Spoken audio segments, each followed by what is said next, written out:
Assalamualaikum warahmatullahi wabarakatuh. Kembali lagi dengan saya Ade Saputra. Bagian proyek kali ini saya ingin membahas tentang bagaimana sih cara kita untuk menyelesaikan masalah ditinjau dari segi psikologi ya teman-teman sekalian.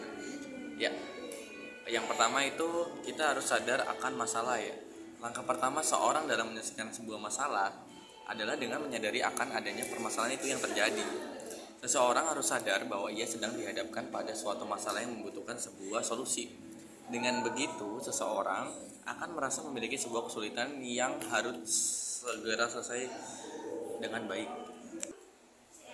Terus yang kedua, paham akan masalah itu sendiri. Setelah menyadari bahwa seseorang tersebut sedang menghadapi masalah, maka hal yang tak kalah pentingnya adalah memahami, kemudian menjabarkan masalah yang terjadi. Pemahaman akan masalah ini memerlukan adanya diagnosis pada suatu kejadian. Kita perlu sesekali untuk memfokuskan seluruh perhatian kita terhadap masalah yang dihadapi. Jadi, seseorang sangat membutuhkan informasi yang banyak agar dapat memahami masalah secara utuh. Yang ketiga, ketahuilah penyebab masalah itu sendiri. Tidak ada asap tanpa api, tidak ada masalah tanpa penyebab. Hal inilah yang sekiranya harus dijadikan sebuah acuan bahwa setiap masalah terjadi karena adanya penyebab yang memicunya. Setelah kita menyadari dan memahami benar akan masalah tersebut, hal yang perlu kita perhatikan selanjutnya adalah mengetahui secara mendalam apakah penyebab munculnya masalah tersebut.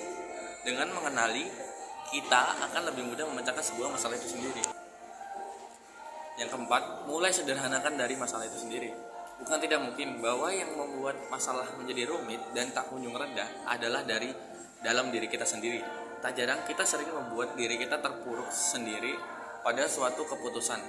Masalah bisa menjadi semakin kompleks dan rumit akibat dari persepsi yang ternyata dibangun dari kita sendiri. Misalkan saja kita terlalu terpuruk dan menangisi berlebihan tentang masalah yang sedang kita hadapi. Maka dari itu hal yang paling bijak adalah segera sederhanakan masalah kita. Dengan begitu sederhana pula solusi yang akan kita dapatkan. Fokus pada solusi.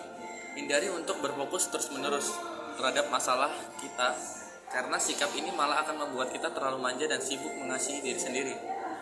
Menyadari masalah yang sedang kita hadapi memang penting, akan tetapi terlalu fokus pada masalah yang dihadapi juga itu tidak baik.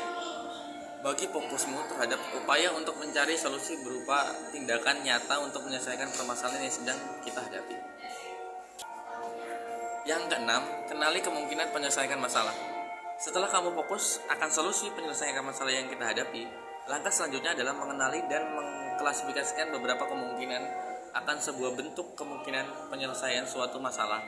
Kamu bisa membuat daftar atau tabel untuk mengategorikan beberapa kemungkinan solusi untuk menyelesaikan masalahmu. Yang ketujuh, menemukan strategi penyelesaian. Setelah kita mengetahui beberapa kemungkinan solusi untuk menyelesaikan sebuah masalah tersebut, maka segera mungkin kita harus menemukan strategi penyelesaiannya. Strategi yang baik diperlukan untuk menyelesaikan masalah secara bijak. Dalam fase ini, seseorang sudah paham betul akan situasi masalah dan penyelesaian yang efektif dalam menghadapi permasalahan itu sendiri. Yang kedelapan, tinjau kemungkinan implementasi pemecahan. Setelah keputusan final kita ambil, maka periksa serta evaluasi lagi pilihan tersebut. Perhatikan dan pertimbangkan bentuk implementasikan. Apakah benar solusi tersebut rasional dan logis jika ia lanjutkan dengan tahapan berikutnya. Yang kesembilan, jangan mengeluh berlebihan. Sikap mengeluh hanya akan mendoktrin otak untuk menganggap bahwa suatu permasalahan itu semakin rumit dan kompleks, sulit dan tidak mudah untuk diselesaikan. Ini bukan sikap psikologis yang baik. Maka dari itu, ganti keluhanmu dengan tindakan yang lebih nyata. Segera mungkin ambil tindakan. Seberapa paham pun kamu terhadap suatu masalah, seberapa fokus pun kamu dalam mencari solusinya, dan sehebat apapun kamu dalam mengatur strategi sebuah penyelesaian, tanpa adanya tindakan yang nyata, itu adalah sia-sia. Tidak akan ada perubahan jika kamu tidak melakukan tindakan apapun. Yang ke-11, atur emosimu. Pola pikir seorang dengan emosi yang dihasilkan adalah dua hubungannya saling berkaitan. Pengaturan kecerdasan emosional dapat psikologis yang baik akan berpengaruh kepada pengembangan pola pikir yang juga nyata. Begitupun sebaliknya, ketika seseorang tidak mampu mengendalikan emosinya, maka dia akan dapat berpikir jernih sehingga dia akan sulit menyelesaikan masalah yang dihadapi.